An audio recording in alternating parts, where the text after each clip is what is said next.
What's up, YouTube? We're here with another episode of Troponin Episodes, episode 5. We're here with David Lamartina, who just finished up his contest, and we're going to have him discuss his peak week and how his contest went.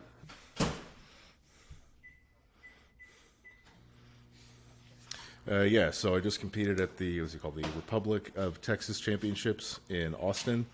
Overall the process went really well. We'll start with talking about the peaking process, which I think if you listen to a lot of competitors, good competitors and coaches these days, they say that there's really no magic in it, and it's really just a matter of already being in shape. And on the one hand, I completely agree with that. If you're not, fat free or close to it, it's not going to make you look great. But I found for myself, maybe I just have a particularly watery physique. You're pretty difficult. I feel like there's. I think we really saw that on Saturday when the difference when we had you eat some food between shows, and you really kind of, I think your back filled out a little better and didn't, it was, but I think your front really kind of got more watery between shows. Yeah. Well, I mean, even before that kind of adjustment in like the middle of show day, I think some competitors, they'll look pretty dry. I mean, a week or two out. Honestly, a lot of pro bodybuilders look that way. You can't, unless you have a really great eye, you can't tell a huge difference between their 2 weeks out look and their about to go on stage look, other than the fact that they're tanned and shaved. But for myself, I mean, it's always actually a little bit of it messes with my head a bit, because like 2 weeks out, I mean, Justin will give me the proper feedback, which is that you are shredded, you've lost enough fat, but I know I'm still watery, and I can like still feel squishiness in places that I feel like it should be hard. Like my midsection, especially my lower abdomen, and like my lower back is still pretty watery. My lower back is always like comes in like at the 11th hour. So to me, the peaking process is always kind of it messes with my head a little bit, but it's always really interesting to see how well things come together. And I feel like, despite me being kind of a difficult person to peak, it really did. I mean, the dry out and the water load, I think, went really well. As has been the case the last two preps, my weight really drops during that process. And part of that's probably because, the AIs come in at full dose just a couple weeks out. And so I'm getting like really dry just from estrogen being so low. But those last few days with the water load, like even before we cut off water and even before we start to load carbs, like my weight's dropped 5 to 10 pounds from the beginning of the water load. And it's funny how different my body looked during that final carb up. So, we did the last high day a week out, the Saturday before the show, last leg day, last high day. And there was no cheat meal. So I still gained a good bit of water, but it was like half of what I would usually gain from a high day. But then we did the load after a depletion. The load was on Thursday, 2 days out. And if anything, I got drier. Yeah, I think we really, the load we definitely nailed, because we talked like last week, we didn't really push it that hard because I really, because you're big, you're 240 plus pounds, so we didn't need to be for a state show. It turns out that wasn't true, I guess, but we didn't need to like worry about that. So we were trying to no wasted effort. We were trying to fill out is with no extra water, so which worked because we were basically drier as we were filling out. And I think we needed it. I mean, like some of your shots, your quad separation was insane. Deep grooves between every muscle. Your glutes were in, your hamstrings were in.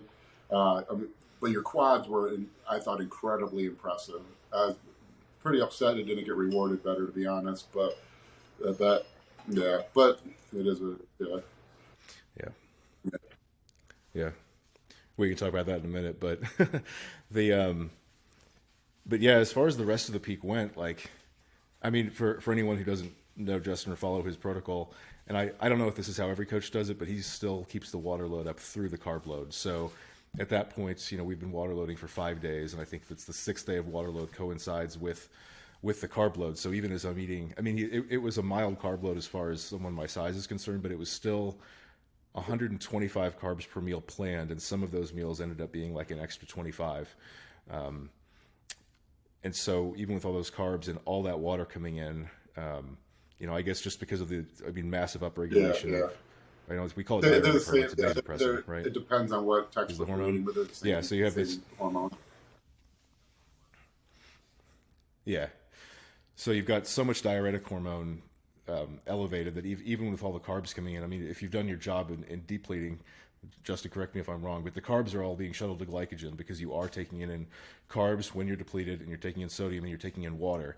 So you're not going to spill, so to speak. So you basically have all that glycogen shuttling happening, but you still have high vasopressin, Yeah, and so you're still yeah, flushing that's a water out perfect, even and while that's that's actually happening. why like That's my spilling is understanding, at least. often people. It's often the opposite of what people think. It is too many carbs, you know. It really always is, but it's not. It's too many carbs situational. If you're trying to carb up while water and sodium is low, Mm-hmm. then you don't have enough water to bind with the glucose to form glycogen, and you don't have the sodium to transport it to the muscle. And so it is technically too many carbs, but it's too many carbs because you didn't have enough water and sodium. And what happens is you go like hyponatremic, low blood sodium, and we talk about that all the time. You have to keep your blood sodium at 0.9%. Well, if it gets lower than 0.9%, if it gets to 0.8%, it has to pull water out of the blood somehow.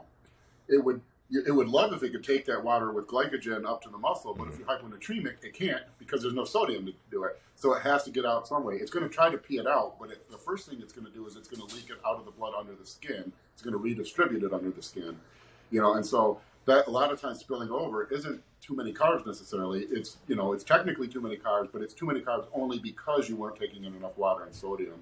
So we really separate the process. We fill out, then we dry out. Two like totally different days, basically. Right, right. And so on that note, like, let's see, we drove out to Austin. It was about a 4-hour drive from where we live in the Dallas area on Thursday. So I was loading carbs during that process, which I think every prep so far, we've been in kind of like an inconvenient situation during the load.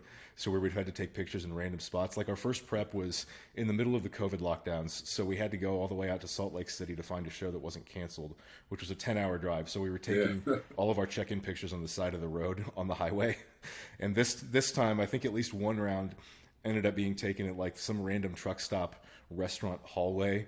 And like I was super tired and grumpy, and some dude like pulls out his camera and he's like, "Oh no, I'm going to take a picture of you." And Danny and I both turned and I was like, please don't, go away." Yeah. As we take pictures of me and like just the Yeah. most vulgar. Don't display take of any of these. vanity. You're gonna I post felt this both online. annoyed and No. terrible. Yeah, exactly. But yeah, so we got to the hotel and the carb load finished just fine. And then I think the following morning, I mean, I woke up light as it was, but we had this tentative plan going, and Friday is the dry out day, like Justin says. You fill up and then you dry out. And the protocol on Friday or the day before the show is basically just eat these meals, they're delicious. It's like the carbs aren't that high, but it's basically just flank steak and almond butter or avocado. It's just flank steak and a ton of fat. And I think, Justin, correct me if I'm wrong, I think the fat's there because we don't want to be like super hypocaloric, so we want to keep the calories reasonably high, and fat is great for keeping cortisol low, which we want. Yeah, to yeah. low, so we don't. We don't want spill to water deplete. via that We pathway. carved up, and so we want to keep those carbs there. We want to keep that glycogen. If we eat less calories than we burn, we'll burn off that Right. glycogen. So we don't want that. But if we keep the carbs up, then we need water and sodium to prevent that redistributive hyponatremia. So to keep the calories up without the carbs being up, and protein, we've talked about that before.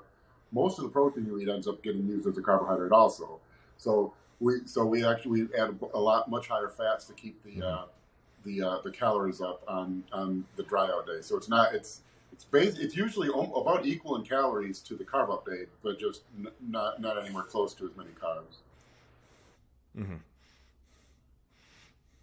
Yeah, and just like basically my meals ended up being, there were tentatively like 35 carbs from rice, which is barely over half a cup, but they were 5.5 ounces of flank and then like 3 tablespoons of almond butter or an equivalent amount of avocado, which is just really super tasty. Although at that point, you're also like, I still was starving between meals because your metabolism is just racing at that point. I did early on. I think you ended up adding some carbs. Yeah, we did because we ended up using a diuretic, and so I wanted to make sure because once you add the diuretics work by releasing sodium. They flush sodium out of the body, so you can't carb up once you use the diuretic. That's like mean, you can, but it's a recipe for total disaster. You don't want to be doing that, unless if you carb up after the diuretic, you need to have a lot of sodium Yeah. with it and a lot of water with it. And that's why sometimes people get lucky with like a shitload or a junk load. They don't really know what they're doing, but it's really just luck in that it wasn't the junk. It was just the fact that if they would have ate that many carbs, it wasn't the fact that the carbs were junky. It was that there was so much sodium in the meal that they were able to get by with it and replace the sodium that was lost from the diuretic. But so we added a little carbs early on, so we got kind of ahead of the curve with that. Right. So then we could use the diuretic without worry. Yeah.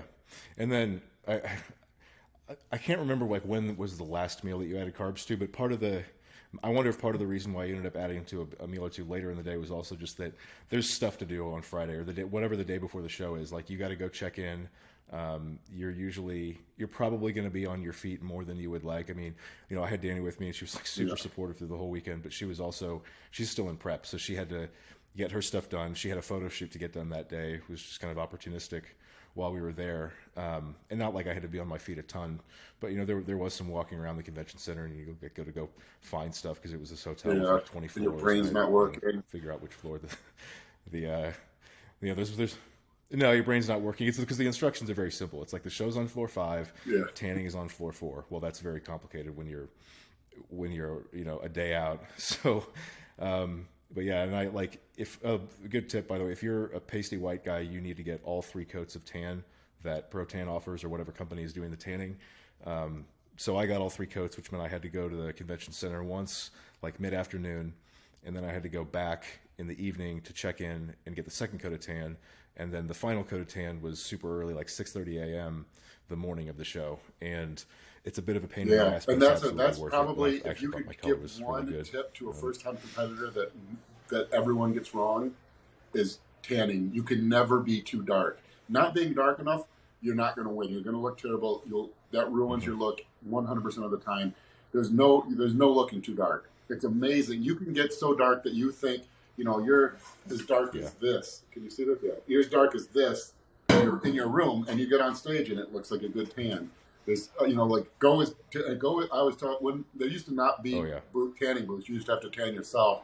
And my instructions always used to be, put as many coats on until you're sure you're absolutely too tan, and then put another coat on until you are so sure that you're going to look stupid. You think you have to wash a couple coats off, and you're just going to look ridiculous. And when you get to that point, then do your top coat. One more coat after that. You're set.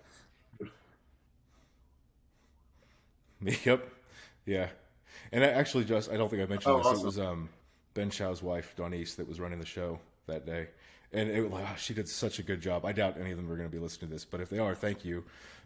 They were like, I mean, the tanning has always been good at the shows I've been to, but this one they were just so on the ball. Like, I think I went a half an hour early for my second coat after I checked in, thinking that they weren't going to be able to get me. Color like, oh, no, just go over here. And it was awesome. Yeah, I didn't even think about it at the time because I just had so many things to think about. But looking back, yeah, it was a really good coat. And like at that point, my skin, you'd think I was a black guy if you didn't see my face. It was that dark.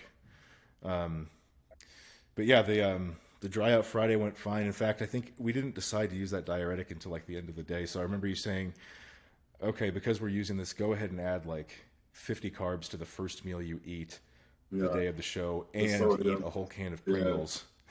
Because it has a I thought, it's difficult to peak big guys, period. That's what, nothing wrong with little guys. Like, it's just, classes are classes, but like peaking a middleweight or a classic guy, or a female, it's a totally different game. There's so much more room for error. You get near the 250-pound range, and that's why when people talk about, like, how are the pros off? They're professional. How do you show up on stage off? But when you're north of 250 pounds, it's a different world. You've got the rate you go flat, the rate you go watery, the rate you spill, the rate you hold water or lose water. It's just amplified dramatically because we all have the same skeleton, So like if you're a 176 pounder, 140 or whatever is bone and organs, So you got like 30 pounds of muscle on top of that. When you're 250 pounds, you still got that same uh, base, but rather than only 30 pounds of muscle extra on top of it, you get like 130 pounds of muscle. So it's like four times more dramatic how fast everything happens. So I think like one for that, and you being naturally kind of like watery or thick skin, I thought you looked really really good at the morning show. Thought maybe you could have been a tiny bit fuller, but then when we tried to push the fullness between shows, I don't think so. I think you were pretty close to right on for prejudging. Yeah. And I mean, I feel like Yeah. with most guys, you probably want to err on Yeah, you can win it if the you're flat and flatter, dry. You drier can win a side. show. I If mean, you're full and I'm soft, sure that, you shouldn't usually be able to win a show. yeah. Um, but yeah, like I thought I was really happy with the look at the morning show. I think, like you said, my back didn't quite fill out, but honestly, like Yeah, I need to practice posing more. That's all there is to it. I slacked on it the last couple of years, and I still ended up slacking on it this year for kind of different reasons. Like the last couple of years, my head wasn't just in it, just wasn't in it. This year, it was like we did prep during a move, and I had a new job, and it was well, I just can kind of it's the thing I that I can let like slide. speak. I think I understand And that so I think because I know your mentality. It's like I know where my physique needs to be to get where I want to be, and it's like I can imagine your brain thinking like, well, mhm, I'm not turning pro, so yeah. So, but when I'm at that level where it's the not there. posing makes a difference between whether I turn pro or not, then I'll make sure it's done. I mean, it's not a good excuse, but I understand it. Yeah, and I admit that whether I thought that consciously or not, that probably is me. But I need to change that starting like now. I mean, I should be practicing posing a little bit in the off season even because if you wait until 8 weeks out or less, you're just so tired. I mean, the prospect of I mean, posing practice would be hard enough if you already knew how to pose well, but then it would just be kind of going through the motions of something that you've already practiced quite a bit to make sure that you're sharp on stage. But when you're kind of learning it for the not the first time, when you're like relearning it because you haven't done it in 10 months since your last prep, it's really a bitch. And I got a coach. You say that She's again with their awesome, Instagram, Macy Tony. She's a so she's a anyone really good listening. pro too. Um, yeah, her name's Macy Tony, and I think her Instagram is just at Macy Tony. And she's kind of local. I haven't met her in person, but she's here in Houston, a couple hours away. But she helped Danny when she turned pro as well. And she gave me some really good cues, but again, like when you're hearing new cues and trying to learn something new in a mindset where you're already frustrated and like easily irritated, it's all you can do to like not get unwarrantedly mad at the person giving you cues and to just try to follow their instructions.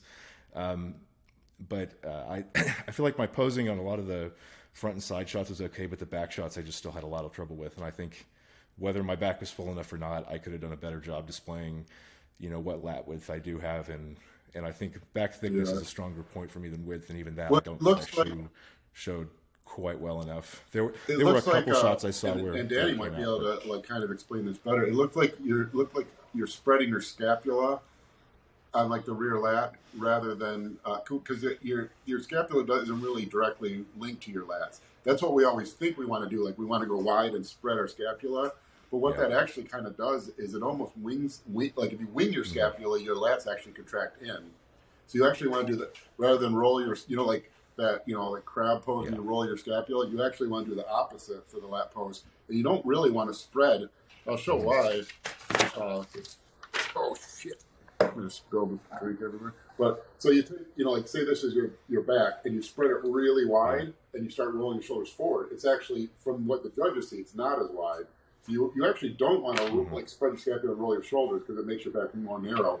You almost want to. You're trying to. You kind of like flare your lats and almost like try to spread your shoulders, not open your scapula. But I'm not a posing coach, so right. To Well, I think to put that a different way, if anyone is like a PT or understands some more clinically oriented cues, I kind of inadvertently tried to get into like I guess you'd say thoracic flexion, where I was trying to kind of round my mid back over, which is not what you want to do there, because like Justin said, you're going to end up internally rotating at the shoulders a little bit. And internal rotation is actually something the lats do when they contract, and you do not want to be contracting your lats when you're trying to flare them out. So I really should have been trying to do more thoracic extension, basically leaning back. Not leaning back at the waist like you're doing spinal extension, but leaning back from the mid-back, which is something that Danny and Macy both kept cueing me over and over again until I finally kind of got it. Because, again, also on a related note, when you're on stage, the judges are way below you vertically, and so you need to basically lean back probably a little bit more than you think you do. And which is hard on the leg, because if you're leaning back and you're arching your thoracic, that's actually the same thing. It's like you're contracting at the lats, and so you need to kind of lean back without arching your upper. Well, yeah, it's hard to explain, but you basically do you got to go long in all the short places and short in all the long places. Like the opposite of what everything feels like it should be doing. Yeah, and if all this is unfamiliar to you because you're about to compete but you haven't started practicing posing yet, you start now, because if you watch someone who's good at it, they make it look so easy, and to the point where you think like, how hard can that be? It's very hard. A good tip is even most poses, you hit every muscle in every pose, but almost all the poses, there's one or two muscle groups that you're not doing correctly. You got to, so you can just practice those. I used to do that with my lat spread. I wouldn't even hit the whole lat spread. I would just sit in my chair at work or something and work on like where my lats needed to be, because I knew everything else. I knew I could get my hands in. I knew I could get my glutes. I knew or like whatever, side chest or something. I would just picture like where my shoulder needed to be. And there's always like just one or two things that you're hung up on, and you can do those without practicing the whole pose. Yeah. I think we were kind of in this little chronology kind of at the beginning of show day. So, and we'll talk about the results in a minute, but I thought in terms of like the peaking process, prejudging went fine. I don't think you had me like eat anything or drink anything differently when I went on stage. It was like that first meal was pretty big, like extra carbs from rice and the Pringles. Second meal was slightly bigger than originally planned. And after 2 meals, it was time to go on stage. And actually, I think a lot of people would probably only end up eating one meal, but I couldn't sleep that well. And so I think the first meal I ate around 3:30 a.m. And then I ate again right after my second coat of tan, which was around 6:30.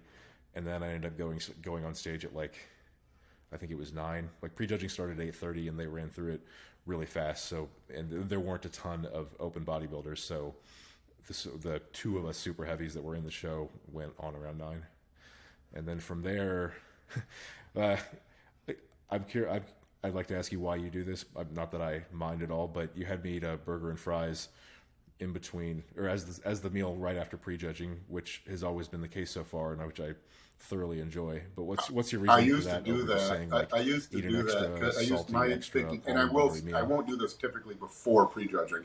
And for those who don't compete, prejudging is all that's judged.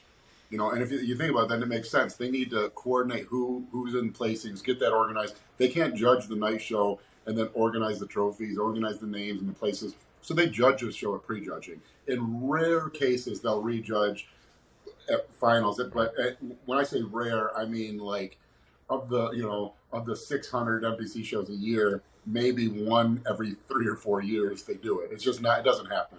The finals, the overall is judged at finals. But even then, the overall is usually known. They know who wins the overall. But that's the only thing that's technically judged at finals. And so you have to be perfect for prejudging. For finals, I'll give a little leeway. And the reason I do so what we needed, well, we didn't necessarily need it. The look we wanted, because we were kind of pushing carbs higher in the morning than I wanted to. We were right on the edge of flattening out, I thought. So I thought, okay, let's see what would have been if we had push the carbs harder and we weren't right on that edge of flattening out, or were we even on that edge? And so we did burger and fries, because burger is just is red meat, which we've been eating all day Friday, and we know we respond well to that, and that's what we like. The fat's a little higher, but we don't, like the extra calories there, you're not storing fat in, the couple hours that's going to make a difference for your stage look. The bread is the only thing that's kind of out of the realm, but the French fries are potatoes, which like are basically diet food, just more fat again, which doesn't matter because the diet's over. And then they both have sodium, and so it kind of supplies everything we need.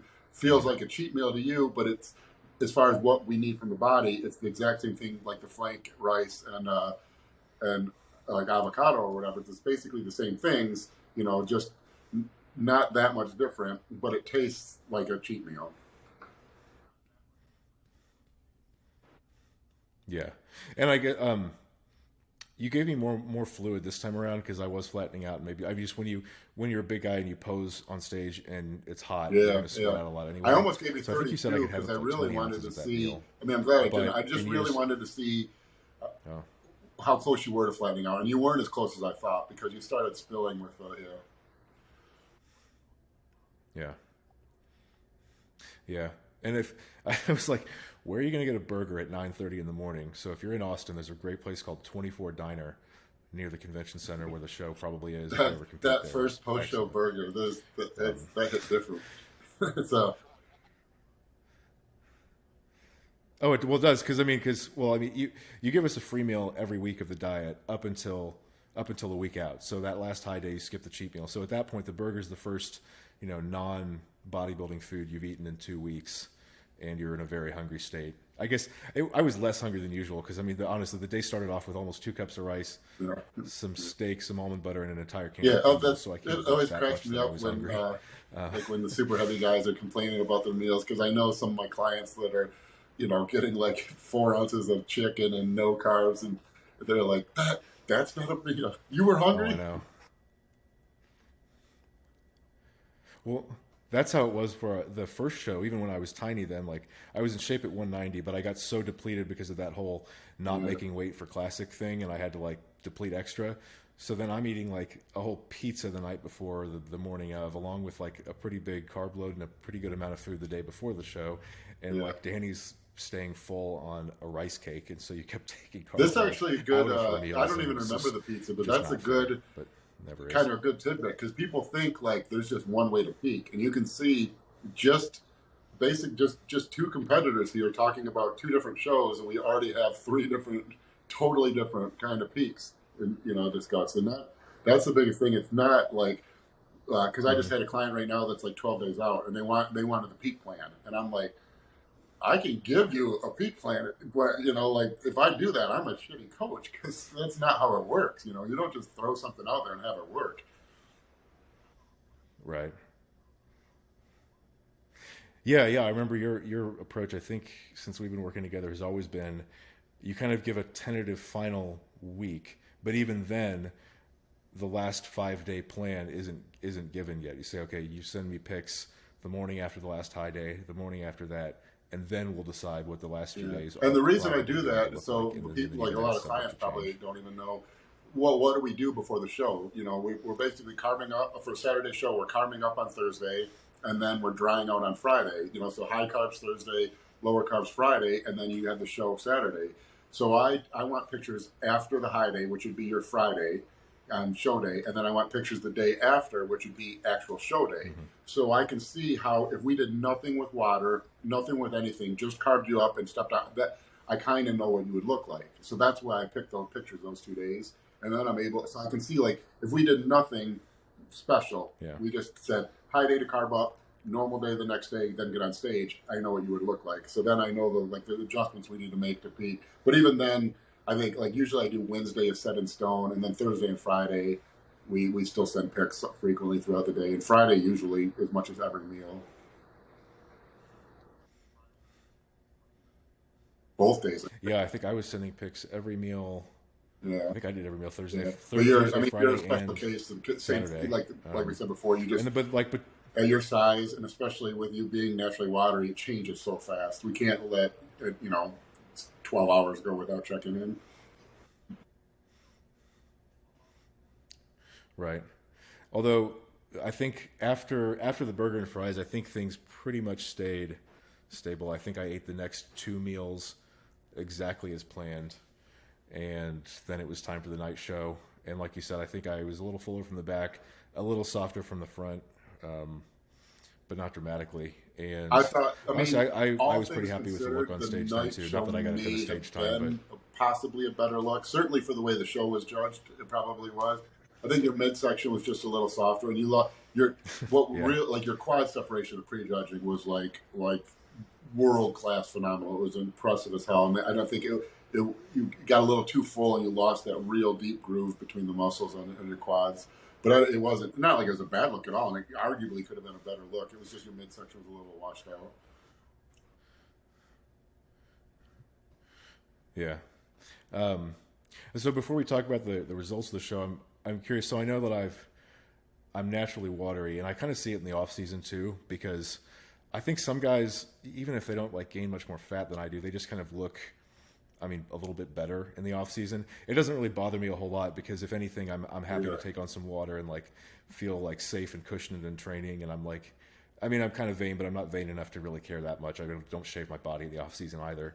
But when it comes to showtime, like, is there anything that I could do to be Probably go consistently back less watery, or is it just kind of something that you have and to not deal be with? overweight Come as peak time? a youth. Yeah, I mean, but I don't know that Yeah, it's I don't know that yeah, that's that's kind for of what I was sure. thinking. But I was kind of the same way. I was a chubby kid also, and I'm naturally watery, especially through my midsection. I mean, I'll have striated glutes and still not a single defined ab. And it seems like most of my clients who were that way, it kind of all have similar things, but not 100%. But it seems pretty, and It's it's good. It's good to know that about myself too, because I think, I mean, even already knowing it pretty well. Last rebound, like I still had lines in my glutes, but my abs were like, I mean, I was jiggly 3 days afterwards. And obviously, you're really aggressive with the rebound, so like some of that is to be expected, more so than coaches that take a really cautious approach. But I was like, God damn, did I just get fat all over again in 3 days? And of course, you like thermodynamically, you can't. But it's just unbelievable how much water those places you can you take don't on. want to take it in the on. It's places always where you like, hold it the man, most like when the you guys are, that carry all the fat and liner in their ass, that's awesome. No one, who cares? No one sees that. Like they can go to the beach at 15% body fat and have abs, where I'll have striated glutes, and at the beach I still don't look ripped. I got to be stage ready before or even because even like I'll post photos on or whatever on Instagram and photos and videos, and people always like, yeah, looking pretty lean. And I want to be like, yeah, it's because my shirt's on. If you saw what was underneath this, my arms and legs, yeah, they're shredded. yeah. People's perceptions are so funny too. Like I've always had a pretty prominent like bicep shoulder vein, especially on my left side. And within like 3 weeks of dieting, it's there, and it just stays there for prep.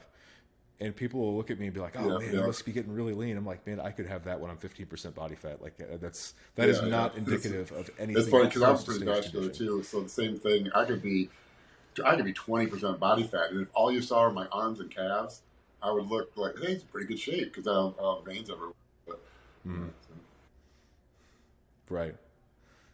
yeah. Yeah, that's the it's like the classic powerlifter look, especially since a lot of powerlifters have like huge forearms, huge calves, and they'll be like lean in their extremities.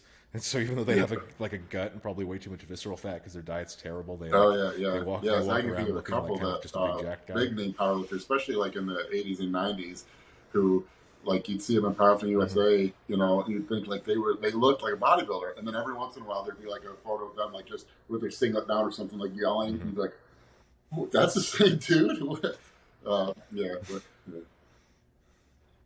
Yeah. So yeah, moving on to the results.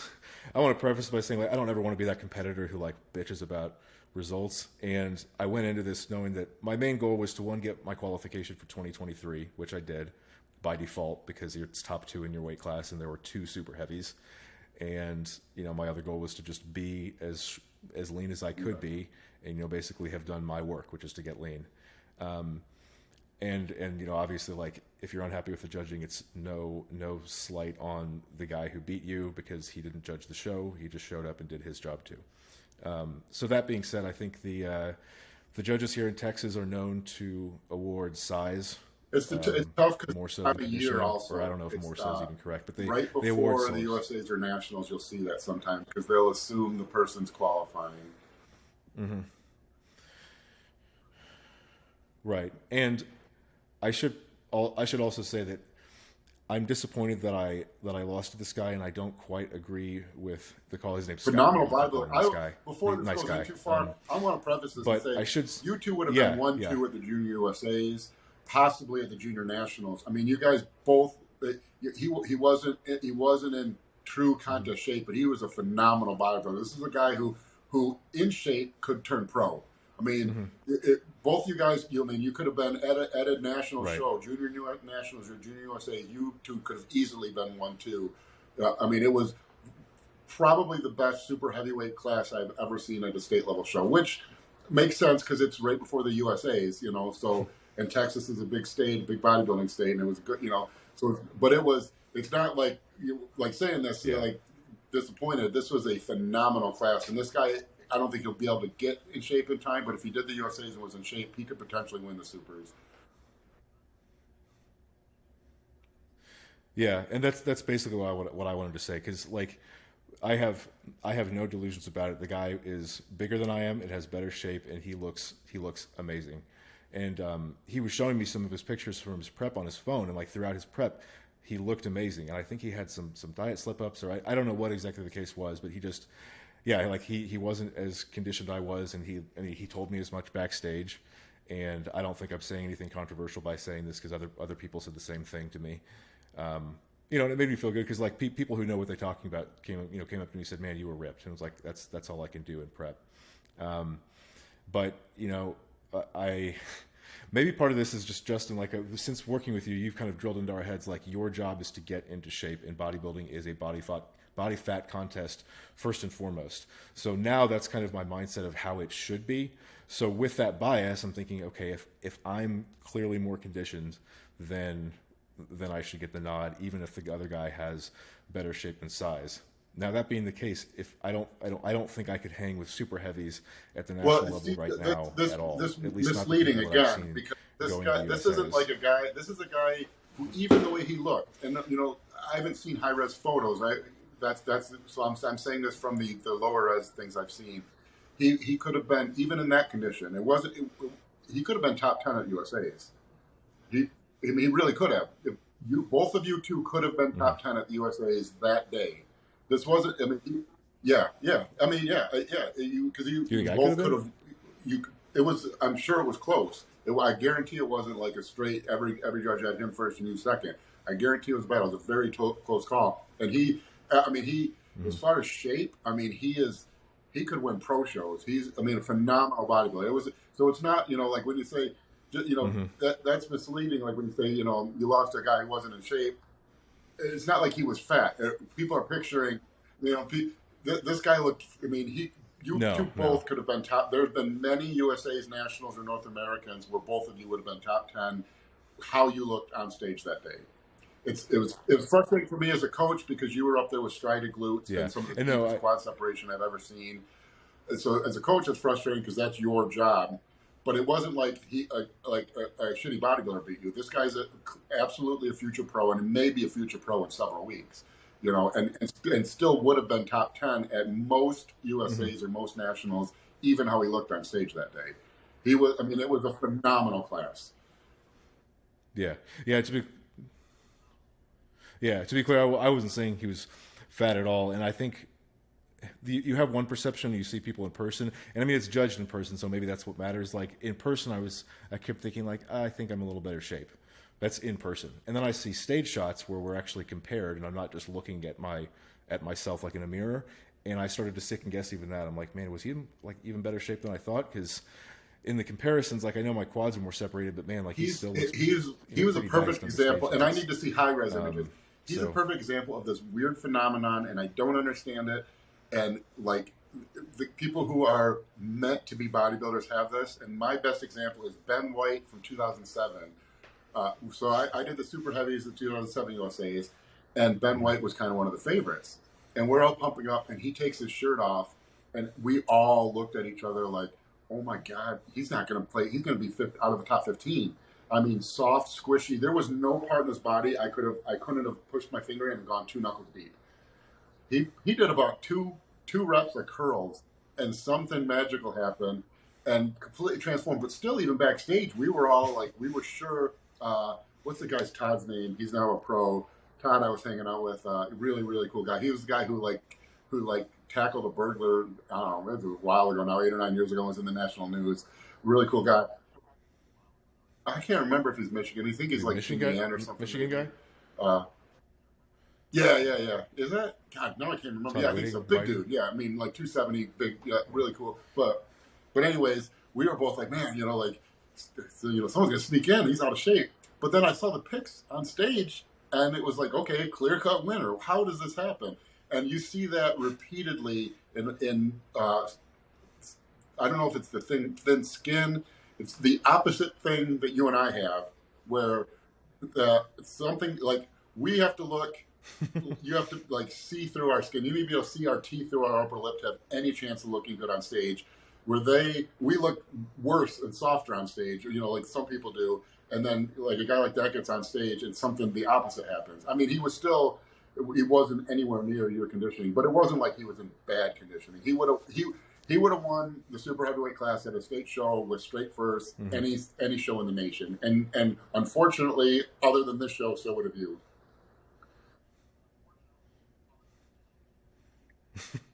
Well, I appreciate that, and just to say again, because I don't like people always sensationalize everything. Like the guy's a phenomenal bodybuilder. I was like in a little bit better shape. And, you were quite a bit better shape. I was you were day, so full on contest condition, striated glutes, cross separation through every muscle group. You were full on. You were shredded. That's why it's frustrating. It's because that you were like the striated glute thing, or like most pros don't even, that's like an earmark even at the highest level, and so to have that and have it not be rewarded is very frustrating. Mm-hmm. Yeah. Well, like results aside, I mean, I'm pretty happy now that I think 3 shows in a row I've achieved that. I mean, because you've pushed me to achieve it. I mean, the diet's been hard, but it's just kind of surreal still because like you said, I got into this as a fat kid, so it's pretty cool to like. I don't know, like it loses its novelty to a large degree once you get in shape the first time because it feels terrible, and so all the way up to the show, like the last 4 weeks, I'm like, God damn it, I just can't wait to be fat and happy and like eat food and be strong again. But it is cool getting those pictures back, and you're like, wow, I can look like that. Funny. People always say that, like nothing tastes as good as all those things or whatever. I was like, you have never been ripped then, because nothing feels good about it. Nothing. I don't know about that. No. Yeah, I know. I think like the 8 weeks out mark is kind of a good place where you still feel okay, maybe 10 weeks out, and you look good, and everyone around you tells you look good, but you don't feel like you look good because looking actually that's actually a good if you're listening and you never competed and you want to do your first show and you don't know when you're in shape. One, you're not in shape. You never will. I mean, it just is. That's the mentality you have to have. But the extreme you have to be, like true bodybuilding conditioning is just a different world. There's like what I used to say is, like there's beach in like beach lean. When you're in shape and the average person in the gym starts telling you you're ripped, that's like 10 weeks out. When other competitors are telling you you're ripped, you're like 4 to 6 weeks out. When your mom is threatening or your wife is threatening to take you to the ER because she's sure you're going to die, you're like 2 weeks out. When people are like legitimately worried for you and you're getting calls from family members, saying something's not right, you heard you have an eating disorder, then you might be in shape. It's a different world. And so if you're listening and you've never competed before, you're not in shape. Keep getting leaner. Yeah, but physiologically it makes sense because I mean what we are trying to achieve is basically when you're going to die, only ever achieve through severe starvation. And which is why it's so doubly weird because you're achieving a body fat level of starvation while still holding this super physiological amount of muscle mass, even if you're natural it's just such a weird as far as the grand scope of things, it's a state several humans have been in. Like of the billions of humans who've existed, like 0.0000001% have ever had that low body fat and that high muscle mass at the same time. It's just a really unique like concept of humanity. Right. And given that your brain is a part of your body, it's really no wonder that your mental and emotional state just goes Yes, and absolutely nuts these that's last few actually like weeks. like the stereotypical bodybuilder. If you watch a lot of top pros, they almost seem like, are they high all the time, or like like it's not like it's a byproduct of, you have to be that type of person who's like how Ronnie, like just so unbothered by everything. If you're not that way, if you're someone who overanalyzes and stresses, and you're not going to make it in the sport. It's like you almost have to be that. That stereotype is for a reason. It's not necessarily dumb. It's that if you're not the type of person who's so laid back, they can't be bothered to give a shit about anything. That's basically your only chance. If you're not that type of person, you have to find a way to get there in prep, because it's Yeah. Well, I think that's why being busy to a reasonable degree during prep can really be a good thing. I mean, if all I had to do was prep, like, I'm already food focused the last month or two of prep. If all I had to do was eat and train, I'd just be sitting around miserable all the time. But just the only thing you have to the only thing you have to staring at think the about clock until it's is how time to hungry eat and the tired next you are. meal. But I mean, if you have stuff to do, yeah, until it's yeah, it's funny how you'll bitch about your meals, but and then you're staring at the clock, waiting 2 hours so that you it's can eat your amazing. next meal That's a of different chicken and vegetables. There's different hunger. There's Which, normal. We only know hunger. Like there's different phases of hunger. There's like when you're like your stomach's empty and the stretch receptors are sensitive. That your stomach is no longer stretched and you're hungry. And in that case, like good food, you're hungry for food that tastes good. But you won't eat grass. You hear like starving people when they like will literally eat grass just to put something in their stomach. Unless other than like contest prep, you want to. It's a different feeling. That second level of hunger, that depletion hunger, where even like plain oatmeal, I mean, with no splendor, can taste amazing. I mean, you could eat. It doesn't matter what you could eat, a plain chicken breast, no seasoning on it. I mean, it's not like it would taste amazing, but when you're hungry enough to like scarf that down, that's a different level of hunger. which is why immediately after prep, once you have some real food in you, then you feel this like revulsion. Yeah, it's at some weird. of the, Yeah. I don't know, like Just talked with artificially that. I was sweetened just things talking that you thought about were that so with another amazing during client. prep. It's because it's like an addiction. It's similar like the same way you would feel like like with drugs or something. Like if you did them and then didn't do them, or it's a weird thing. But you realize like, yeah, we were addicted to that weird feeling, because there's like if you're addicted to drugs, you do drugs. But like if you're not, you look at someone doing heroin and it seems like like gross, and like like they're all dirty, and like when you first eat those first few meals, you feel gross. Your throat feels like it's coated with oil, and you feel like all groggy and sluggish. And that's another weird thing, like that I don't think it really gets discussed. Really, is that post contest depression, and it's weird. It's hard to explain because you have everything you want. You can eat whatever you want. You can do whatever you want. You're no longer bound by the prep. But it's a really weird thing because you go from the state that you hate, but you're deep in prep. Your life's miserable, but every meal is make or break. It's like your life depends on every meal. If I do one thing wrong, it can ruin all this work I've done for you. Idolize and like this show day, and you like ramped it up as such an important part of your life, and every day is important, every meal is important, every cardio session, and you go from that to all of a sudden nothing matters. It doesn't matter if I eat whatever I eat right now; it's not going to change anything. It's a difficult thing to deal with, actually, and it's a big like. It's not like a full-on depression. I mean, you have the next thing to focus on, the food getting big, adding size, but it's a weird feeling. You'd think when the show is over, you'd be euphoric, and it's kind of the opposite. Yeah, I guess I am experiencing that a little bit. We talked about this like a couple podcasts ago, and I think I said that I don't really get post-show depression, and I think relative to other competitors, I almost don't, because I so look forward to the off season, and I treat the off season almost like a prep in terms of adherence and rigidity and like the kind of but it's like it's all that stuff plus I actually like it all, so it's really something to look forward to. But even then, there's this been kind of like melancholy state for a couple of days, and I guess now that it's like all of a sudden, because like that's last week why you ate every meal to the milligram at the exact time, and you were like all that mattered, where now it's like, well, I'm supposed to eat this, but if I add an extra rice, or even if I eat pizza, it doesn't matter. It's a long time before our next show, and which seems like that'd be like that's probably a good thing, good kind of summation of like human nature in general, because that what feels free is actually the opposite. It's actually like you feel like, you know, that freedom doesn't feel like freedom. It feels like depression. Yeah. I will say it's probably going to be worse if you Yeah. finish the prep not having done all that you could, because then you're just going to have to, you're going to have to live with that until, you know, until your next prep or until you get over it. I was at least pretty happy with, you know, the way I approached everything, at least as far as the prep is concerned. Now I'm like, as soon as prep is over, I'm like, Make all up right, shit, for, I got to be yeah. present I at my didn't get job. fired. Keep Now I trying have to like, do the I minimum. got to make up for 3 months Yeah. of slack work. Yeah. That's another depression thing. No, now I actually have to do work at work.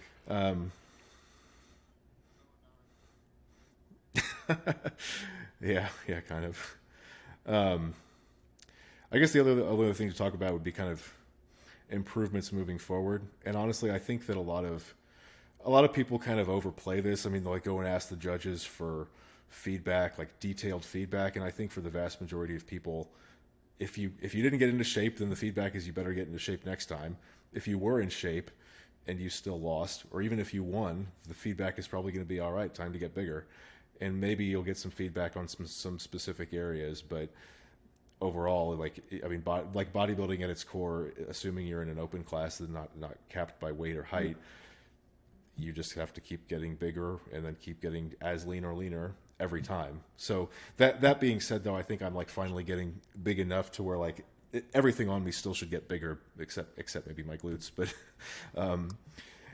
like Justin said a bunch of times, like I've got the kind of powerlifter weaknesses still. So even though my lats and my arms have come up a lot, I still have I have long arms and I don't have like particularly low inserting lats. So there's just all this space. Like whenever I do a front double or back double, all this space between my elbows and my hips that just still needs to be filled in. So yeah, and as far as the judging thing, needs to come up. Like there's two ways to look at it. One, if you need judges' feedback to know what you need to improve on, you're not going to succeed. And we talked about that in an earlier episode. You know, like self-assessment. You need to be able to self-assess in the sport. You need to, and that's really the biggest reason people need coaches is because they're not able to. You know, it's often much less like a knowledge thing, and it's much more they aren't able to see what is really going on. But even if you are able to self-assess, that's kind of a verification, you know, like get the judges' feedback and see if you agree with what they say, you know. And if you don't, it's possible that they're wrong, but it's unlikely, you know. And I see that all the time where people get feedback from the judges and they say, can you believe that?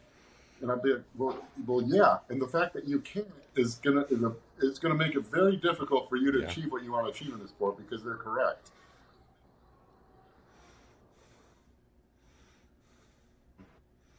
Yeah, agreed. I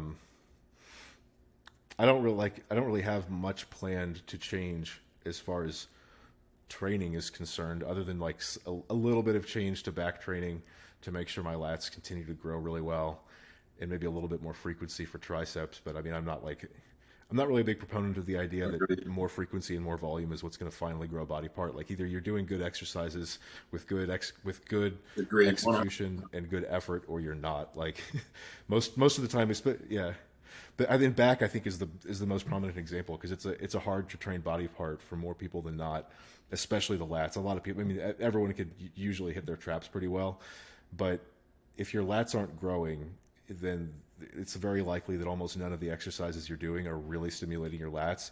And so you can double, triple the volume that you're doing for them and barely increase the stimulus they're actually getting. And I think this is a trap people fall into. They do that and maybe they eke out a little bit more growth just by sheer brute force of attacking that body part with so much volume. And they think that's what then works. But it's not. It's so far from efficient, and then you're just hampering the recovery for all the rest of your training. Sorry. And I think, well, I mean, go ahead. I was going to say, Dante used to harp on that all the time. It's like if you're doing pull downs, like wide grip pull downs for your lats, and your lats still haven't grown in 10 years. And, if it's not working, doing more of what's not working isn't the key. You know, and you can like it should be absolutely logical, but it's not because people always do it. But if you think, if I do this much volume for my chest, and my chest is a great body part, and I do similar volume for my lats suck, it's not the volume then at that point, obviously, because you didn't need to do 3 times the volume for your chest to grow. You did that volume. You were just able to activate your chest.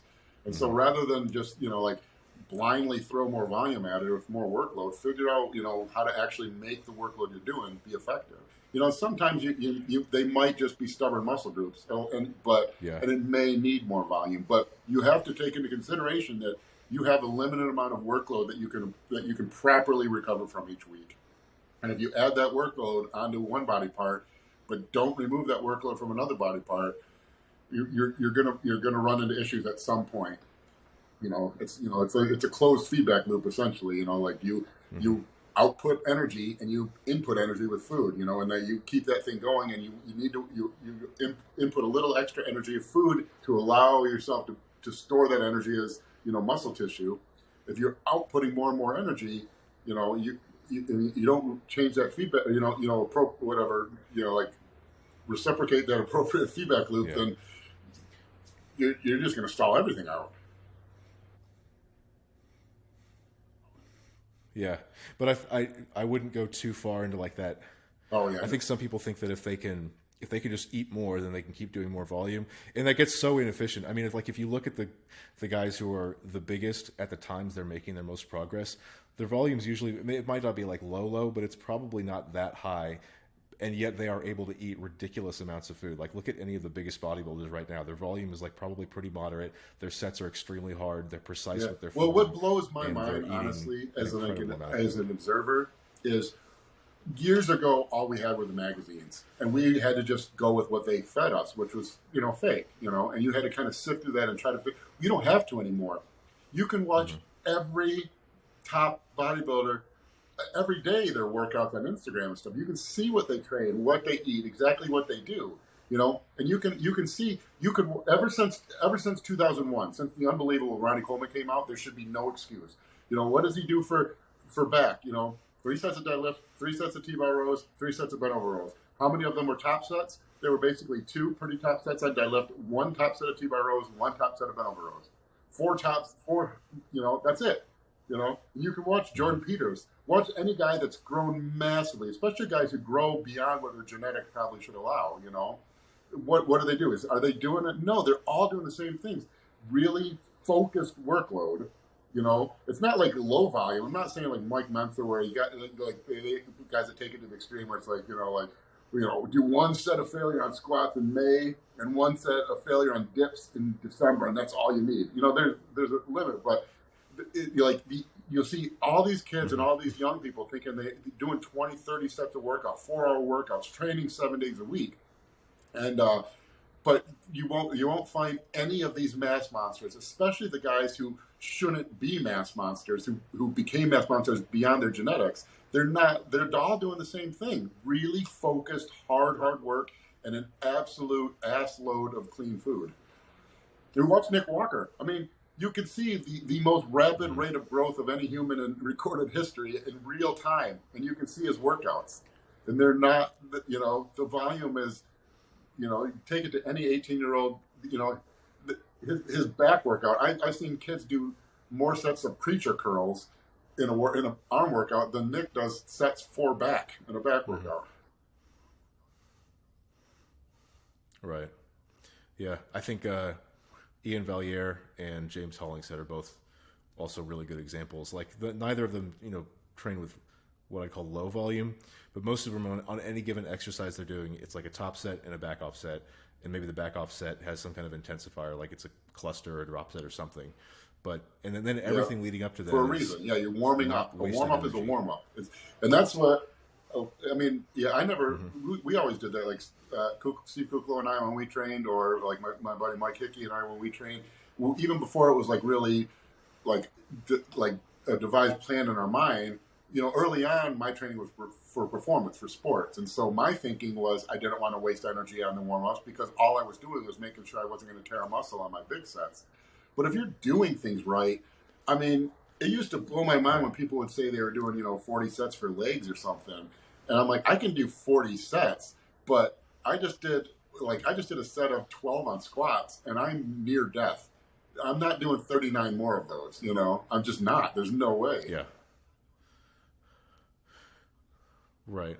I think even with the progress my upper body has made, my quads have arguably grown the best of anything. I think that's partially because I connect so well with them, but most of my leg days for the past 2 years have been like 4 big sets for quads, like a top set and a back off set each for some kind of leg press and either a hack squat or a pendulum squat, and then like a couple sets of leg extensions and a lunge. But those 4 big sets. Yeah, Dominic Trivlini made a post recently about it where he was kind of saying he doesn't I think he said shoulders, and he kind of said, he didn't understand. He sees these workouts, 5 sets of lateral raises, 5 sets. He's like, I just don't, like, I work up to a top set on a shoulder press, and then I have a back off set, and then I do, my lateral raises, and then I do my rear delts.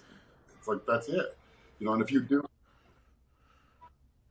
them correctly, if you're doing 5 sets, that's all you need. Like you can't, if you do like a set of deadlifts, like you're like 725 or whatever, like you're not doing 8 sets of those. If you do a compound movement like appropriately, you should be wrecked. And part of that is your strength level. That's different for a kid who's younger kids can handle more volume typically just because the weight isn't heavy enough to really cause the workload. But if you're really going full out on a compound movement, you're not able to go full out on a compound movement anytime in the near future. Mm-hmm. Well, yeah, and I mean, like training that hard is a skill unto itself, and I think this is one reason why, for instance, Dante always said DC training is not for beginners, because a beginner doesn't really know how to push themselves to muscular failure. They just have a it might even be muscular failure. It's because they're not recruiting things properly. Like there's I mean, like you get in a bench press when you're not doing anything other than just pressing the bar. There's like a failure point. But then once you learn to work through that, you got 2 more reps there. Once you learn to get some leg drive into it, once you learn to really brace yourself, there's like that's like a whole skill, and that's a whole progress in the sport that you need to learn. That's a good point. Mm-hmm. Yeah. Oh yeah. Yeah, we could do it all on the podcast on just that. No, I wish if we get some pictures, we should try to overlay them in the video, because this was like one of the best state level super heavy classes I've ever seen. It was, impressive as hell. Because I was shocked. I think I told you, like, I think I even said like the morning, I was like, well, you can eat whatever you want. You want the overall. I was absolutely sure you were walking home with an overall. I just couldn't imagine, and I haven't seen anyone that would have beat what you had this year for sure, and most years out, certainly. I had 3 other people competing that weekend. I had people competing every weekend all year, and you've been the best state level competitor I've had by far over the last 12 months. And so, and you're one of the few that didn't win their class. So it was I hope we can show the listeners, because it was a remarkable class. There was two top 10 net pro qualifier super heavies in one class. It was impressive. Yeah, well, you should have seen the heavies too. Like, it wasn't a super deep class, but the guy that beat me did not win the overall. The overall winner was the heavyweight, and he looked phenomenal. He had amazing shape and size, and was is he doing probably USA's? The most ripped competitor up there. Yeah, you walked into the Lions. Yeah, he and the guy. He walked into the Hornets. He and the guy that got second. I guess so. Yeah, I didn't really know what to expect. This particular show, I think this is only its 2nd year, unless it was called something else before.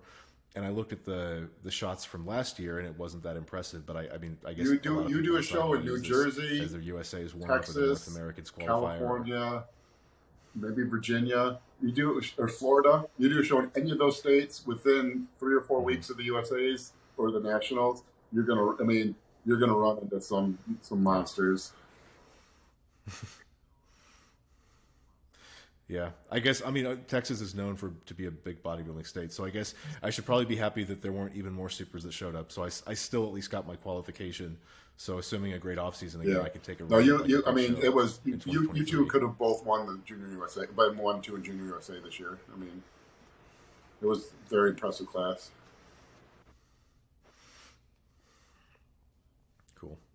For more content like this, visit www.teamtroponin.com. This video is brought to you by First Attachment Nutrition, battle-tested nutrition, expert formulated supplements. Join the First Attachment revolution.